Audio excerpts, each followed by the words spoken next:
मी मस्त आज शेंगाची भाजी बनवली होती छान. आता त्याच्यासोबतच पोळ्या पण बनवायला घेतल्या होत्या आणि आमच्या दोघींच्या एक खूप महत्त्वाच्या टॉपिकवर गप्पा चालल्या होत्या. चिमणीचा मम्मीचा आम्ही एक व्हिडिओ बघितला आणि तिचं आणि माझं कंटेंट थोडं सारखं सारखंच आहे, तर मग त्याच्यावर आम्ही बोलत होतो.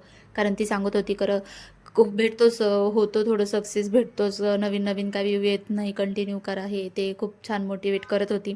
आणि तिचं ते सर्व ऐकून मी इतकी जास्त मोटिवेट झाली आहे ना, की मी आज व्हिडिओ टाकलाच नाही, तर मी आज व्हिडिओ नव्हती टाकणार. तर असो मी ना भाजी घेतली होती धुवून. मी पहिलेच तुम्हाला भाजीचा व्हिडिओ दाखवून दिला कारण ती खूपच सुंदर दिसत होती. म्हटलं तुमच्यासोबत शेअर करू, मला किती छान स्वयंपाक येतो. आता मी घेतल्या होत्या पोळ्या बनवायला.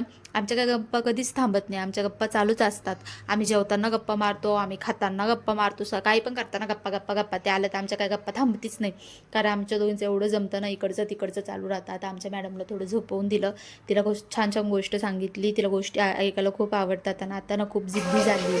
मी आता तुमच्यासोबत हा रात्रीचं सर्व शेअर करते. आम्ही रात्री ना मस्त बिर्याणी बनवली होती 31st, असा एन्जॉय केला ना, इतकी मजा आली. सगळेजण एकत्र येऊन आहे ना, काही एखादी गोष्ट केलीत ना तर खूपच खूपच छान वाटतं. आणि आम्ही सगळेजण रात्री एकत्र आलो होतो. मी हा कंटिन्यू नाही केला व्हिडिओ, नंतर थोडंसं हे होऊन गेली गडबड तर विसरून गेले, पण मी हे छोटेसे क्लिप काढले होते ते तुमच्यासोबत शेअर करून दिले.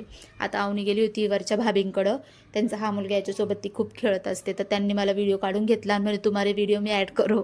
त्या पण बघतात माझा डेली ब्लॉग. सो असा होता माझा छोटासा ब्लॉग. भेटूया नेक्स्ट ब्लॉगमध्ये, तोपर्यंत बाय.